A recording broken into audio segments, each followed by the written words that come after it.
Stop! You have a hair. That's good. Inappropriate! That is good.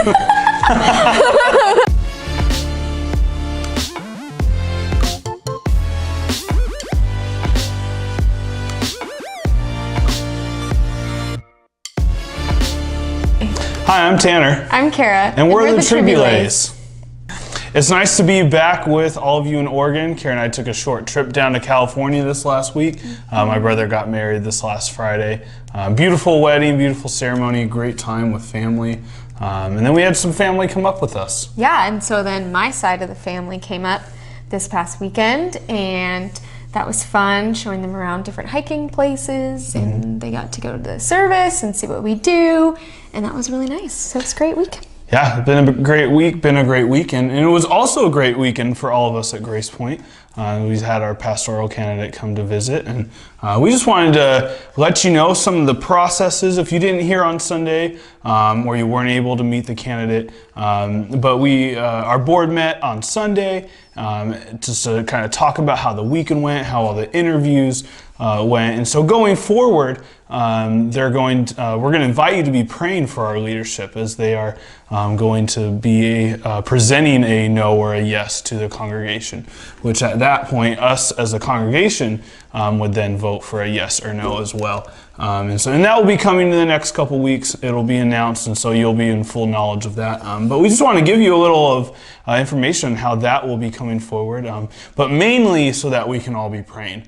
Yeah. Praying for our leadership, praying together. As we always say, this is God's church, and the future of this church is God's, and we want, His will to be done in all of this. So again, we invite you to be praying. Yeah, pray for our leadership as they make decisions ahead, and for the candidate as they make decisions potentially, and we'll see what happens, but we're excited either way. Absolutely. And our candidate did bring a sermon on Sunday, and so we want to talk a little bit about that. It was a great sermon. It was from 2 Corinthians. Tell us a little bit about that. Yeah, it was 2 Corinthians 12, and 7 through 10, which is my life verse. So that was really awesome to be able to hear a sermon based on my life verse. I've never heard a sermon on it before. But the sermon was all about just our weaknesses, and how if we know our weaknesses and hand them over to Jesus, we get power and grace in using those weaknesses for the kingdom. And that's exactly why it's my life verse, because I feel like being in a pastoral position, I have a lot of weaknesses, and I never saw myself in this position or in a position of leadership at all. And so it was really awesome for me personally to hear just how God can use your weaknesses and your humanity to do kingdom things. But what are some of the illustrations that the candidate used? Yeah, one of the illustrations that stuck out to me the most was kind of towards the end of the sermon, where they talked about being an unskilled fisherman, but how they love to fish so much, but they are just terrible at it. That they don't know what bait to use, always have difficulty catching, but they love it. And really it's just talking about how even though we are weak in life, that doesn't mean we need to be debilitated by that. They talked about how they love fishing, and so they have taken the time to seek out the people who are really good at fishing. And those people have taken them along and, showed them the ropes and, brought them through different things. And you just kind of use that as an illustration for us, because oftentimes, especially in our relationship with God, when we're weak in something, we really tend to avoid it. Avoid talking about it, avoid thinking about it. When really in this passage in Corinthians, Paul says, really in our weaknesses, that's where God's strength shines the best.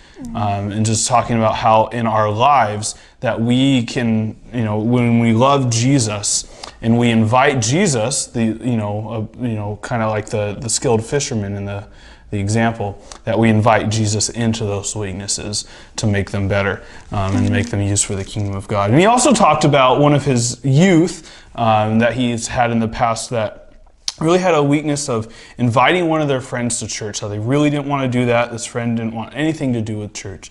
And how eventually, as she started to open up and invited him week after week, even though he refused, that finally one day he came, and a year later he gave his life to the Lord. And how something that was so weak in that person's life, God then turned around to bring salvation to another person.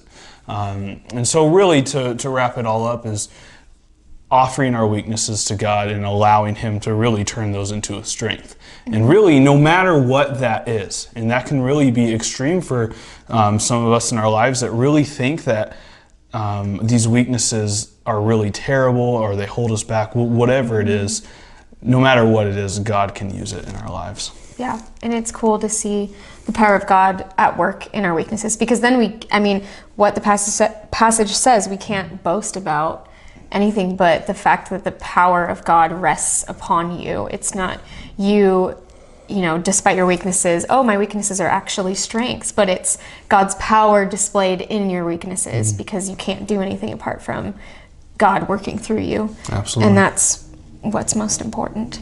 Absolutely. And so as we look forward to this Sunday, we want to invite you to our services at 8:30 and 10:30. And if you're not able to make it, we will be live streaming at those times. Pastor Mark's going to be bringing the concluding message in our Caring for God's Gifts sermon series. So you don't want to miss out on that.